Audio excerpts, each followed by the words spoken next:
Masih ingat penjelasan saya tentang Simon, si monkey mind atau pikiran liar kita? Nah, saat kita kesal, yang maju duluan itu si monkey mind-nya kita atau otak emosi kita. Ia mencirikan ego kita. Simon ini sifatnya baik sebetulnya, berusaha melindungi kita atau defense. Tapi efeknya kita jadi emosi dulu. Yang muncul pertama kali itu emosinya kita saat kita menghadapi suatu kejadian. Jadi logikanya kita itu nggak jalan. Nah, makanya dengan kita mulai meningkatkan awareness atau kesadaran kita saat ego hadir, kita jadi mulai menata pikiran dan hati kita. Sehingga perasaan kesal tadi berganti menjadi pemahaman dan unconditional love.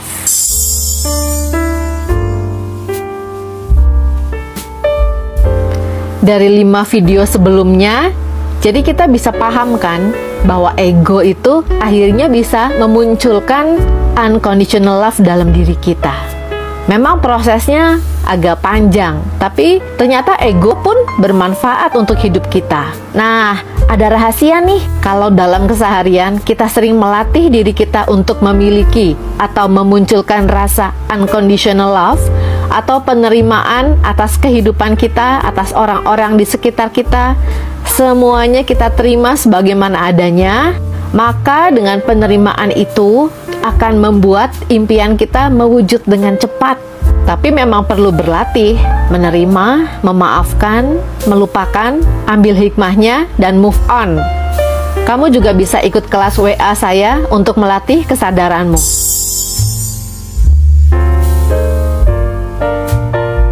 Tapi kan susah untuk menyadari ego dan memunculkan unconditional love. Prinsip saya, ada usaha, ada hasil. Sama seperti kalau kamu nge-gym. Kalau rajin nge-gym tiap hari, pasti otot akan terbentuk dan lemak akan luntur. Begitu juga dengan otak kita. Kalau kita rajin melatih pikiran dan rajin memperbaiki pola pikir kita, maka hasil juga akan mulai terasa. Karena saat kita memperbaiki diri kita, syaraf di otak kita juga ikut berubah, ikut diperbaiki.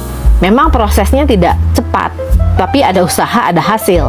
Di kelas WA saya, Sharing and Loving, kamu akan belajar untuk memperbaiki pola pikirmu dan menyadari ego-ego yang muncul, Simon yang muncul dalam dirimu. Tiketnya 100.000 aja kok sebulan, yuk ikut.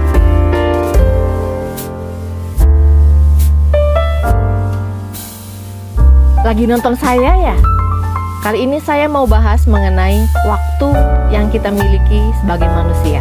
Dalam sehari, berapa jam yang kamu habiskan untuk menonton video atau baca status di media sosial, dan berapa banyak waktu yang kamu gunakan untuk hal-hal yang bermanfaat.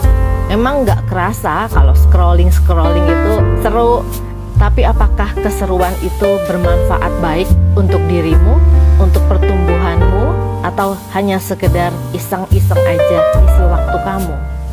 Sadar yuk, karena waktu di alam semesta ini abadi, tapi waktu yang tersedia untuk kita menjalani hidup sebagai manusia ini tidak abadi.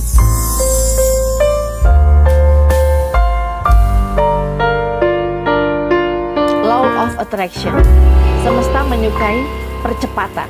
Semakin kita cepat, ada usaha mewujudkan impian, makin impian kita mewujud dengan cepat pula.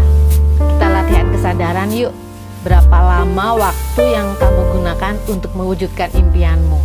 Dalam sehari, berapa banyak waktu dan energi yang kamu fokuskan untuk betul-betul merasakan dan mengusahakan impianmu menjadi kenyataan? Kalau kamu kebanyakan mikirin masa lalu, mikirin yang rumit-rumit, atau kamu sering ngegosip, kamu sedang tidak menggunakan waktu dengan bijak.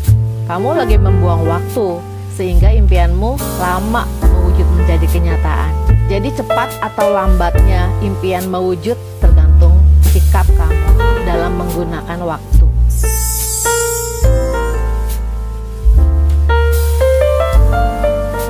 Rasa apa saja yang perlu ada dalam batin kita yang dapat mempercepat terwujudnya impian kita? Jawabannya adalah rasa syukur, rasa menghargai, rasa menerima semua sebagaimana adanya. Misalnya kamu ingin punya rumah baru, tapi dalam keseharian kamu kesel sama keadaan rumahmu yang sekarang. Kamu jadi malas bersih-bersih, terus kamu suka emosian di rumah, terus kamu malah stres karena impianmu belum mewujud. Kalau mau cepat mewujud, kamu perlu memperbaiki vibrasimu, perasaanmu.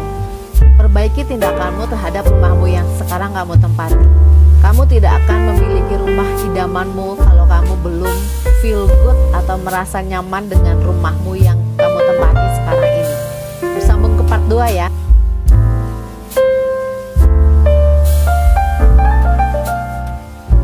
Jadi yang pertama, kamu perlu menyadari perasaan seperti apa yang sering muncul, sering kamu rasakan dalam hatimu tentang rumahmu yang sedang kau tempati sekarang. Tidak jadi soal kamu sedang menempati kos-kosan atau rumah kontrakan atau rumah orang tua. Yang penting adalah kamu perlu berdamai dulu dengan keadaanmu saat ini. Kamu perlu belajar menikmati dan menerima takdir jiwamu untuk berada dalam rumah tersebut saat ini. Setiap benda memiliki soul, jiwanya masing-masing. Begitu juga dengan rumah yang kamu tempati saat ini. Kamu perlu mulai menjalin hubungan baik dengan rumah yang kau tempati saat ini. Belajar mencintai rumah yang kau tempati saat ini. Dengan begitu, energi rumah yang kau tempati saat ini akan mulai memberimu juga energi cinta.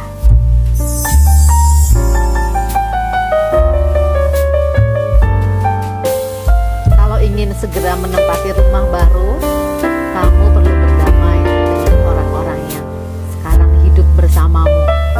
Berhubungan baik, memiliki relasi yang baik dengan orang-orang yang ada di sekitarmu, terutama yang ada di rumah atau kos-kosan atau pasanganmu sendiri. Tapi yang paling penting, kamu menjalin hubungan baik dengan dirimu sendiri. Jadi kalau loa itu bukan hanya mengafirmasi, tapi memperbaiki karakter atau sifat dasar kita. Di kelas WhatsApp saya sangat diutamakan untuk memperbaiki sifat karakter kita, karena dari situ getaran vibrasi kita bermula. Kamu juga bisa rajin meditasi dengan video afirmasi yang ada di channel YouTube saya ya.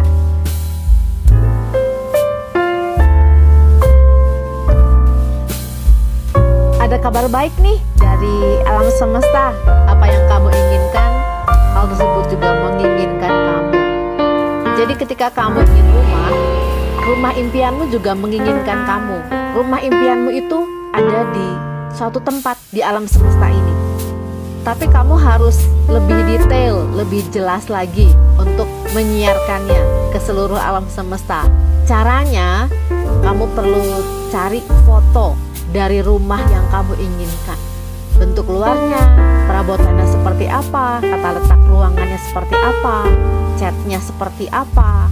Cari fotonya, gunting dan tempel di kamar atau pajang di wallpaper HP. Itu akan membuat otak kananmu bagian alam bawah sadar untuk mewujudkannya. Ayo mulai cari ya.